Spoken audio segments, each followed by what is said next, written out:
Good morning, this is Duckland1 YouTube channel. These sunflowers are just amazing plants. Just a couple thoughts this morning about unemployment. Let the unemployed starve themselves back into a job.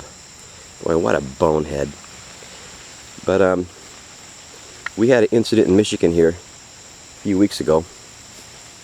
We had an oil spill, and it's pretty bad. It just about killed 2 rivers, a lake, and it did make its way into Lake Michigan, but nobody is reporting that. But there's a side story to this oil spill. When it first happened, you know, I'm always thinking, even though I'm not that smart, I'm a bear of little brain, and I decided, well, I would try to get a hold of these companies and see if I could maybe secure some type of oil cleanup work.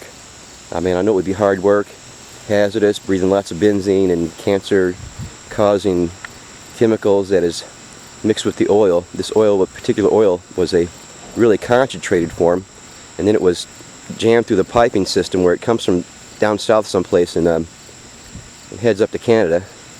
The company that owns the piping system is a Canadian firm, and I did, after a couple days of just phone calls and internet, I finally got in touch with them, and they gave me a name of like 4 companies that were the contract maintenance companies for the pipeline themselves, and they were going to contract the cleanup of the oil spill, which is horrible here in Michigan. You don't hear anything about it on the news, and it basically killed, like I said, the rivers, the lake.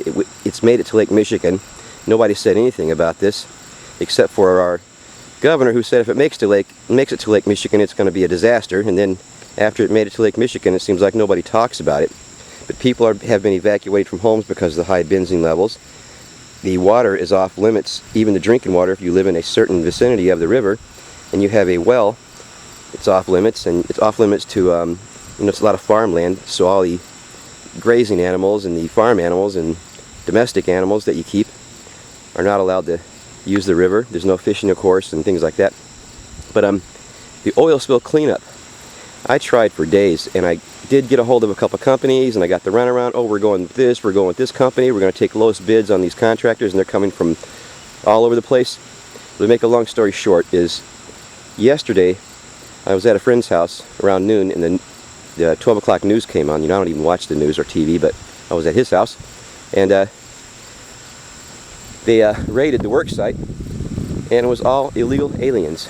Over 200 illegal aliens.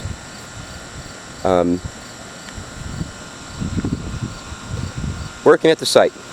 And in Michigan here, by my calculations, I'm probably wrong, but there are actually more people off work not collecting, you know, 1099 guys that never collected, or simply people that just have exhausted their benefits, than there are people actually actively collecting. And I think I'm pretty much right about that. And for these guys to go and hire over 200 illegal aliens, undocumented workers, I'm not sure if they're from South America or they're from someplace in Canada, but it really doesn't matter. Here we have, I mean, people are losing their homes, people are losing everything. I'm a good example. And here some jobs pop up, and I mean, it's a disaster, and it's a horrible thing, and it's not the kind of jobs we really need, but jobs nonetheless. It would put money in the Michigan economy, and what it is, it's just greed, because these guys probably hired these illegal aliens for dirt cheap. And when I was working as a contractor, before I lost my job, I would go into buildings that was just, the entire factory was all just, you know, illegal aliens working. Nobody spoke English, and they would take one social security number, and they would give like one check, and the check would be for like 10 people to split. But see, the sweet thing about this is, for the companies, is they can still pay really low wages.